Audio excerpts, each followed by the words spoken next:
So today we are reading chapter 21 of Pao Santiago and the River of Tears by Taylor K. Mejia. Chapter 21 starts on page 237. The title of chapter 21 is This Mouth is No Metaphor. In its winding, twisty way, the flashlight kept them going, its path never making any more sense than it had before. The solstice day was dawning. They had until midnight tonight to get in and out of the rift or else. Well, Pao was trying really hard not to think about what happened if she failed. She dug into Sal's food pack when her hunger got unbearable. There was tough skillet bread, dried meat and fruit, 3 bottles of water, and at the bottom, a sleeve of Starburst. Pao let out a whoop of joy that echoed strangely in the mist. Bruto startled, bounding away and then creeping back. What? No Starburst in the heart of darkness or wherever you came from? Pao asked, taking the pink square at the top as a good omen. She popped it in her mouth, and Bruto whined. You want one too? Pao asked him, and his ears perked up. She pulled out a yellow and unwrapped it. There was no way she was going to eat that one. Anyway, even if it was the last source of calories on Earth. When she tossed it to Bruto, he just watched it fall, then gobbled it up off the ground afterward, dirt and all. If they'd just been able to walk in a straight line, they could have traveled so much faster, she thought. But they never passed the same landmark twice. And for about the 100th time since entering the cactus field, geez, had it only been 2 days ago? Pao gave in to the nonsense. Wherever the light led her, she followed, and wherever she went, Bruto came too. Along the way, she started to teach Bruto's tricks just to pass the time. There were 5 yellow Starbursts in the pack, and Pao pulled pieces off them as they went, trying, sit, stay, come, commands whenever they paused for rest. Bruto was fine with trotting alongside her, or up ahead, but he was utterly hopeless at following orders. Even if Pao told him to do things he was already doing, he would immediately stop and do the opposite. Training a puppy is hard work, Paula said, her mom's voice in her head, but Pao waved it off. This wasn't just any puppy. It was a creature of the void. Shouldn't it have powers and stuff? Pao told the creature of the void to come. He ran away. She told him to sit. He jumped. Useless, she shouted, and he ran right up and jumped on her. Down, she said. He turned in a circle and jumped on her again.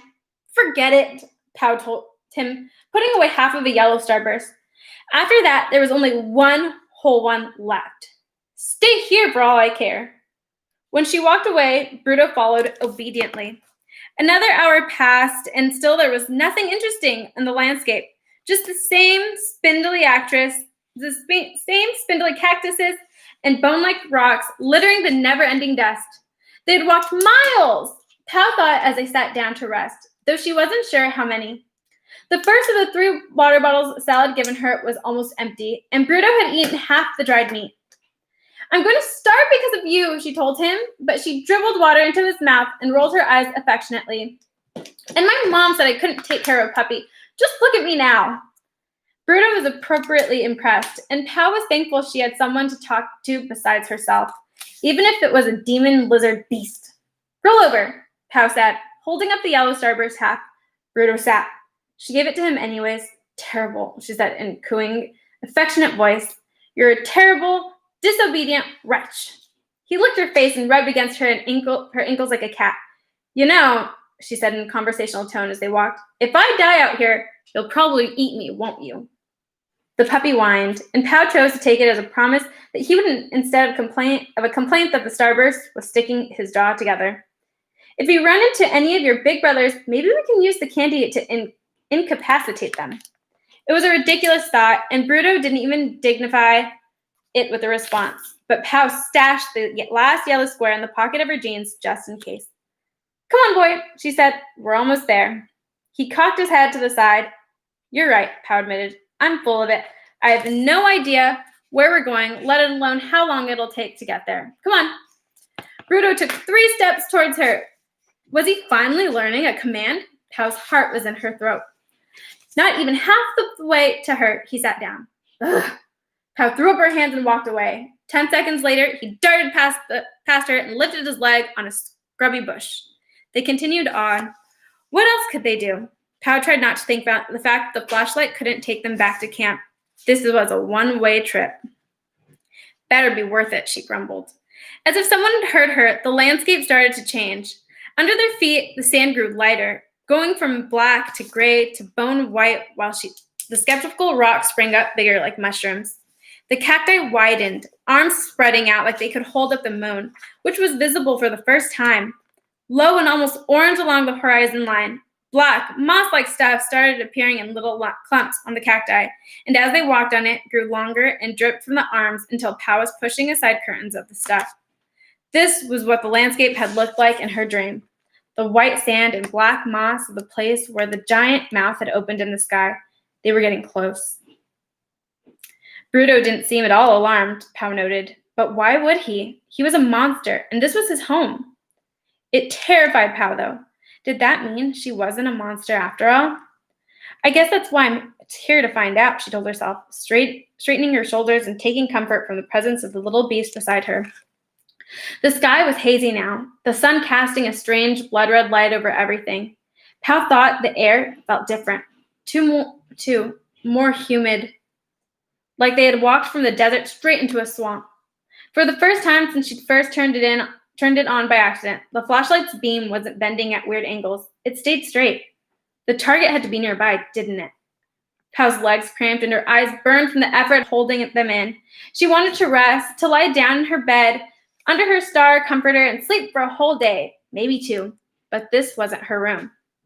It might as well have been an unexplored planet, and there was no guarantee the next alien creature she encountered would be as friendly as Bruto.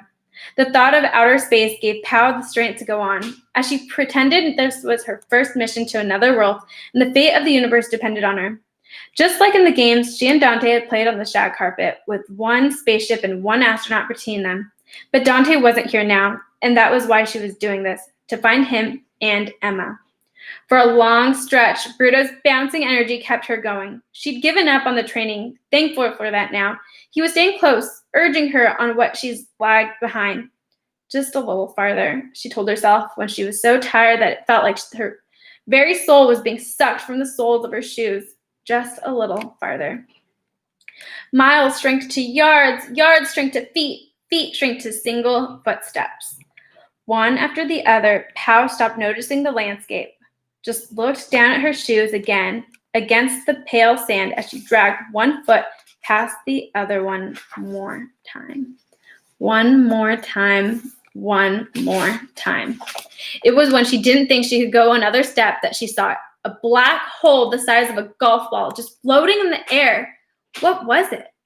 She kept her distance from the spot, examining it as best she could from where she stood, but the discoverer in her wanted nothing more than to measure it, to touch it, to find out what was glinting like metal at its edges. That's another world, Pao thought, and goosebumps broke out on her arms. Imagining the opening had been one thing, dreaming it another. But this was the real deal, right in front of her, and Pao felt the gravity of the moment settle over her, making her stand up straighter. Bruto ran around her ankles, yipping and snuffling happily. Pao understood. He was a monster, and this was where he was supposed to be. Deep down inside, she shared his joy, which came from more than just her satisfaction at accomplishing a goal. The entrance was a bit like the Florida water. It felt like home, not as much as their apartment, but enough to make her wonder. As if it were reacting to their presence, the hole began to grow, like a cosmic finger was wiggling into the knitted sweater of the universe. Its outer ring gyrated, and the blackness in the center was so absolute. Pao wasn't sure she should look at it, like the sun during an eclipse. The glinting edges elongated into fangs, and the darkness it took shape until Pao, for the millionth time since she'd left the Riverside Palace, could hardly tell dream from reality. She'd figured from her nightmares that the mouth was some kind of metaphor, but now, watching the opening widen, she realized she should have known better. There were no lips, just spreading edges of darkness, teeth at the top and bottom, and a tongue extending back like some kind of horrible carpet. The emptiness spread across the sky as though the whole landscape were just a photograph, and someone had spilled a bottled ink on its surface. It didn't bend or reshape itself to accommodate the surroundings. Didn't care if it was obliterating sand or cactus or sky. It just opened wider and wider until Pao could walk through it. What she didn't expect was something inside her to urge her to do just that. She would have obeyed, wouldn't have been able to help it, but then she got a better look at what was waiting inside. Hundreds of eyes, green and glowing, sitting with malevolence. This was another thing her dream hadn't depicted accurately. The ahogados were waiting in that gloom, and they were hungry. But Pao had been waiting too. She stuck the flashlight in her belt, knowing she could only use it once. If she turned it on too early, all this would end before it even began. Pao pulled out her knife, the one Marisa had disdained, and peered into the obstacle that just a few short days ago had defeated the centuries-old immortal leader of Los Niños de la Luz. But she wasn't Marisa, and she wasn't Franco. She was Paula Santiago, not a Niña de Luz, coming to stuff out darkness. She had darkness within her, and that part of her was coming home. She was certain of it now. Bruto stood completely still at her feet, the protrusions on his back dancing as the rift yawned wider and wider. They're blowing out of it, moldy and damp, every bit as spooky as a malevolent magic realm's breath should be. The opening was twice her height now, and the eyes inside it seemed to be multiplying, if that were even possible. She thought of the Niños waiting at a camp for a deluge of monsters. If she did what she'd come here to do, they'd never have to face them again. Pao pictured Sal and smiled. Pao knew the ahogados were ready to swarm her, to feed on all the shining confidence she had known was lurking just under her skin. Bring it on, she whispered into the toothy chasm, and the ghosts obeyed. What do you think, Jocelyn?